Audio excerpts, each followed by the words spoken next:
তো ওয়েলকাম বন্ধুরা jobs news RM YouTube চ্যানেলে।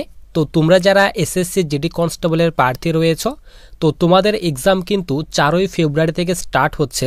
তো তোমাদের যাদের এখানে এক্সাম 4ই ফেব্রুয়ারি রয়েছে কিংবা আগামী দিনগুলিতে যাদের তোমাদের এক্সাম রয়েছে, তো তোমরা কোন কোন ডকুমেন্টগুলি নিয়ে যাবে সঙ্গে করে, কোন কোন ইম্পর্টেন্ট ডকুমেন্টগুলি তোমাদের সেখানে চেক করা হবে।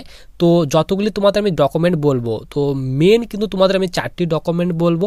এই 4টি ডকুমেন্টের মধ্যে যে কোনো একটি ডকুমেন্ট ছেড়ে গেলে তোমরা কিন্তু এক্সাম দিতে পারবে না। তোমাদের কিন্তু ইম্পর্টেন্ট যে ডকুমেন্টগুলো রয়েছে সেই ডকুমেন্টের কথাই কিন্তু আমি বলবো। এর মধ্যে কিন্তু একটিও ডকুমেন্টস তোমরা ছেড়ে যাবে না। একটি ডকুমেন্ট ছেড়ে গেলে তোমরা কিন্তু এক্সামে বসতে পারবে না, তোমাদের কিন্তু এক্সাম হলে কিন্তু এন্ট্রি দেওয়া হবে না। তো তোমাদের কোন কোন ডকুমেন্টগুলি সঙ্গে নিয়ে যেতে হবে, তো তার ডিটেলস কিন্তু আমরা আজকে ভিডিওতে আলোচনা করব। তো সবার প্রথমে তোমাদের আমি এখানে বলে রাখি, তো তোমরা যারা এখানে এক্সাম দিতে যাবে, তো ফার্স্ট নম্বরে তোমাদের 1 নম্বরে যে তোমাদের ডকুমেন্ট হচ্ছে সেটি তোমাদের অ্যাডমিট কার্ড। তো তোমাদের প্রথমে কিন্তু তোমাদের যে অ্যাডমিট কার্ড রয়েছে সেই অ্যাডমিট কার্ড ডাউনলোড করে নিতে হবে।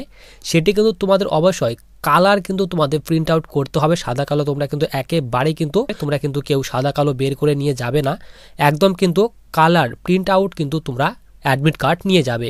এরপর 2 নাম্বার তোমাদের ডকুমেন্ট হচ্ছে তোমাদের কিন্তু 3 কপি তোমরা পাসপোর্ট সাইজ ফটো কিন্তু তোমরা নিয়ে যাবে। 3 কপির বেশিও কিন্তু তোমরা নিয়ে যেতে পারো, তো তোমরা কিন্তু 3 কপি কিন্তু ফটো নিয়ে যাবে। এরপর 3 নাম্বার ডকুমেন্ট হচ্ছে তোমাদের এখানে যে কোনো একটি আইডি প্রুফ হিসেবে তোমরা কিন্তু এখানে আধার কার্ড কিংবা তোমরা কিন্তু তোমাদের যে ভোটার কার্ড রয়েছে, তো যে কোনো একটি আইডি প্রুফ তোমরা কিন্তু নিয়ে যাবে। আধার কার্ড কিংবা ভোটার কার্ড তোমরা কিন্তু নিয়ে যেতে পারো। এরপর 4 নাম্বার যে ডকুমেন্ট রয়েছে, তো তোমাদের কিন্তু এখানে 10th পাসের যে তোমাদের অ্যাডমিট কার্ড রয়েছে, তো তোমরা কিন্তু 10th পাসের অ্যাডমিট কার্ড নিয়ে যাবে সঙ্গে করে। তোমাদের এখানে ফর্ম ফিল আপ করার সময় তোমরা যে তোমাদের নামের স্পেলিং দিয়েছো, তো তোমাদের কিন্তু সেই স্পেলিং অনুযায়ী তোমাদের যে অ্যাডমিট কার্ডের যে স্পেলিং রয়েছে সেই অ্যাডমিট কার্ডের স্পেলিং অনুযায়ী তোমাদের কিন্তু যে কোনো একটি ডকুমেন্ট নিয়ে যেতে হবে। তোমাদের সেই ডকুমেন্টের নামের স্পেলিংয়ের সঙ্গে তোমাদের অ্যাডমিট কার্ডে যে তোমাদের নাম দেওয়া রয়েছে সেই নামের কিন্তু স্পেলিং কিন্তু অবশ্যই মিল থাকতে হবে। যাদের মিল রয়েছে তো তাদের কিন্তু এখানে কোনো রকম সমস্যা হবে না, এবং যাদের তোমাদের অ্যাডমিট কার্ডের নামের স্পেলিংয়ের সঙ্গে তোমাদের ডকুমেন্টের স্পেলিংয়ের যাদের ম্যাচ করছে না, অর্থাৎ মিসম্যাচ রয়েছে, তো তাদের কিন্তু এখানে সমস্যা হতে পারে। তো তোমরা যারা এসএসসি জিডি কনস্টেবলের প্রার্থী রয়েছো 2025-এ, তোমরা যারা এসএসসি জিডি কনস্টেবলের এক্সামে বসবে, যার এক্সাম তোমাদের 4ই ফেব্রুয়ারি থেকে স্টার্ট হচ্ছে, তো তোমাদের এখন থেকে সবথেকে গুরুত্বপূর্ণ কাজ হচ্ছে তোমাদের বেশি করে প্র্যাকটিস করা। তো যত বেশি প্র্যাকটিস করবে, তো তোমরা কিন্তু এক্সামে ততটাই বেশি কিন্তু স্কোর করে আসতে পারবে।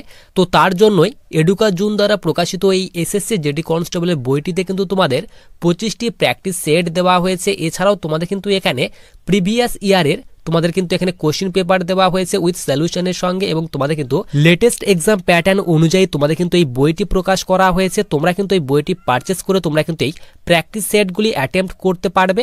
এছাড়াও তোমাদের কিন্তু আরেকটি ভ্যাকেন্সি আসছে 2025-এ, যার তোমাদের এখানে আবেদন 11ই নভেম্বর 2025 থেকে কিন্তু স্টার্ট হচ্ছে। তো তোমরা কিন্তু সেই ভ্যাকেন্সির জন্য কিন্তু প্রিপারেশন নিতে পারবে এই এডুকাজুন দ্বারা প্রকাশিত এই এসএসসি জিডি কনস্টেবলের বইটি পারচেস করে।